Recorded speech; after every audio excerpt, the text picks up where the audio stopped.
It's my first review of 2024, even though this month is almost over. That's 1/12 of the year already gone.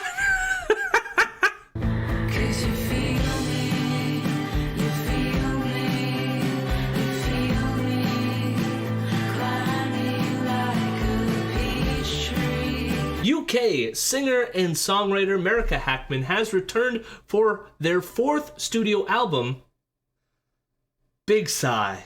This album comes after Hackman found herself struggling with writer's block and is more of an introspective album compared to her previous works. The album opens up with the grand introduction called The Ground.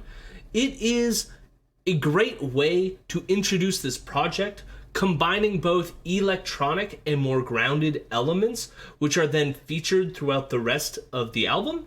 It also sets the emotional tone for the project, with the only lyrics here repeating "Gold is on the ground, I was happy for a while."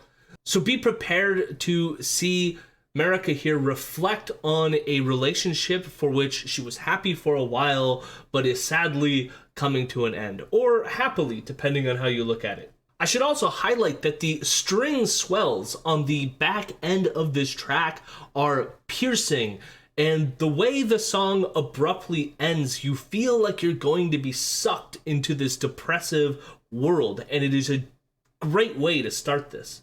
We then get the single No Caffeine, which I should remind you was one of my favorite tracks of 2023. The song is about these recurring panic attacks, and it sees Marika struggling with anxiety. The lyrics become a list of things to do or avoid in order to try to deal with this panic, while the song has this driving rhythm section combined with these dizzying synthesizers that make you feel like you're spiraling out of control. Again, Marika does a nice job combining these almost out-of-body electronic effects with more orchestrated arrangements with strings and horns blasting throughout much of this song.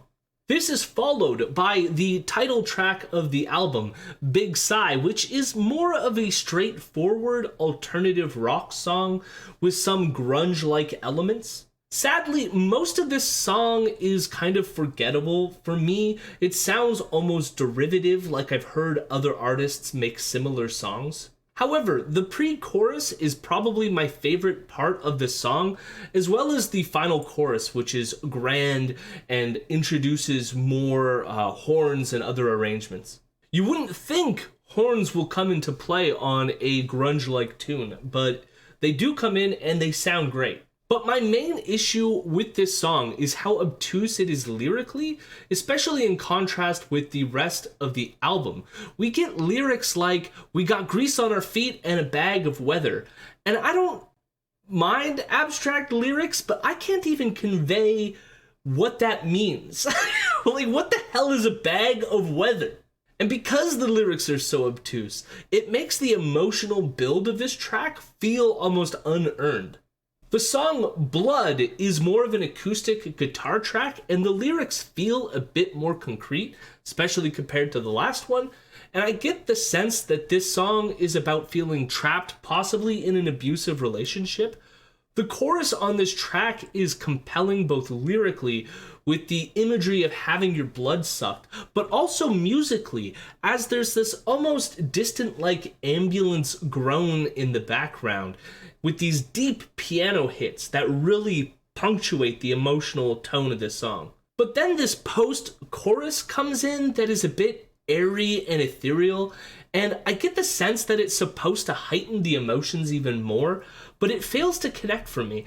It just sounds like a big wash of sound with, I guess Marika recorded several vocal layers here, so it's just a bunch of voices all singing at once. It's a bit of a mess. The song Hanging continues a lot of the same lyrical themes, with Marika singing again as if she is trapped in this relationship. This time, it's sung over more of a piano-driven song.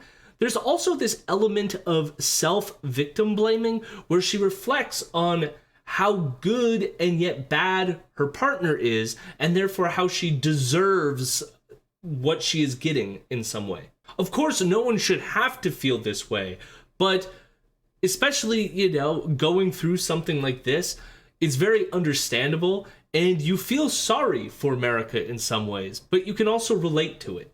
The exploding outro of this song is also well earned compared to some of the previous tracks, and is a needed moment of catharsis for these emotionally heavy tracks. This is followed by an instrumental piano song called Lonely House, and it is good, it's moody, and it doesn't overstay its welcome. It's just a pretty little piano piece.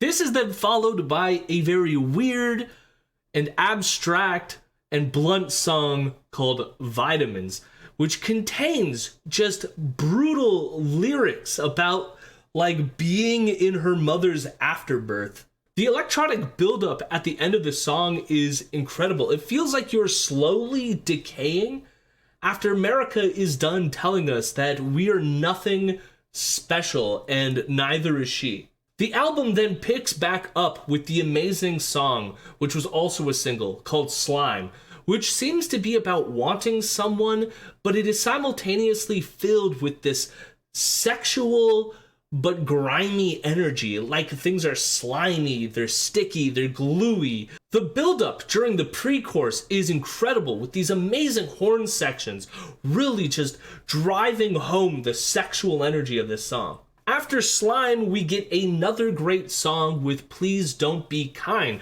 which seems to be about finding yourself out of love with someone, and you want them to be an asshole because then it would make your situation easier to deal with. But now you feel like an asshole for not having feelings for someone who is otherwise a good person. It's a very relatable song. I'm sure we've all been through something similar, but I've never seen it put to a song this well. The album then ends with the closing track, The Yellow Mile, which is just an incredible, low-key acoustic song. I love the way that it reconnects to the intro song, continuing some of the lyrical elements, as well as repeating some of the other lines from previous songs throughout the album. It's just a great way of wrapping up this project, which seems to be about this toxic relationship coming to an end, and the song is a nice way of, signaling that Marika is moving on. I especially love when the music drops out at the end of the song, and you have Marika ending the album with just her voice singing the bridge, and it is just a nice send-off for this project. This album at times feels very gloomy, but it is short enough that it doesn't feel like it is weighing you down. I also like how this album balances these more soft-spoken elements with kind of these rock bangers like No Caffeine and Slime. I also appreciate the connective tissue throughout the entire project, making this feel much more of a cohesive album as opposed to just a collection of breakup songs. There were a few tracks here that were still pretty good, but didn't blow me away, like Big Sigh and Blood, but that didn't bring down the entire experience of the album for me. Overall, I think this was a great project, especially if you like that sad girl rock like I do. In the end, I give this album an 8 out of 10. What did you think of this album? Did you like it? Did you not like it? Let me know in the comments. Thank you for watching. I hope you get to enjoy more of these reviews in the future. And yeah, have yourself a lovely day.